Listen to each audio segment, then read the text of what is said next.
Hi ನಮಸ್ತೆ ಎಲ್ಲರಿಗೂ. ಇವತ್ತಿನ ರೆಸಿಪಿ ಮಶ್ರೂಮ್ ಸ್ಯಾಂಡ್ವಿಚ್. ಕಡಾಯಿಗೆ ಬೆಣ್ಣೆ ಹಾಕ್ಕೊಳ್ಳೋಣ. ಸಣ್ಣದಾಗಿ ಕಟ್ ಮಾಡಿರೋ ಹಸಿಮೆಣಸಿನ್ಕಾಯಿ, ಬೆಳ್ಳುಳ್ಳಿ, ಶುಂಠಿ ಹಾಕ್ತಾಯಿದ್ದೀನಿ. ಬೇಕಿದ್ದರೆ ಎಣ್ಣೆನೂ ಹಾಕ್ಕೋಬೋದು. ಈಗ ಕಟ್ ಮಾಡಿರೋ ಈರುಳ್ಳಿ ಹಾಕ್ತಾಯಿದ್ದೀನಿ. ಮತ್ತು ಇನ್ನೂ ಸ್ವಲ್ಪ ಬೆಣ್ಣೆ ಹಾಕಬೇಕು ಅನ್ನಿಸ್ತು, ಅದಕ್ಕೆ ಹಾಕಿದ್ದೀನಿ.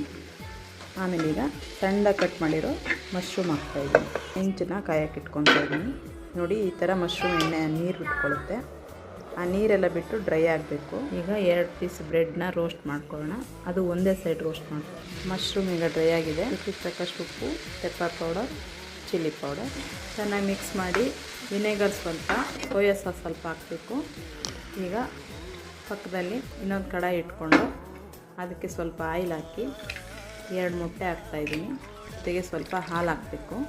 ಹಾಲು ಮತ್ತು ಮೊಟ್ಟೆನ ಚೆನ್ನಾಗಿ ಮಿಕ್ಸ್ ಮಾಡಿ ಅದು ಕ್ರೀಮಿ ಥರ ಆಗುತ್ತೆ. ಚೀಸ್ನ ತುರಿದಾಕಬೇಕು.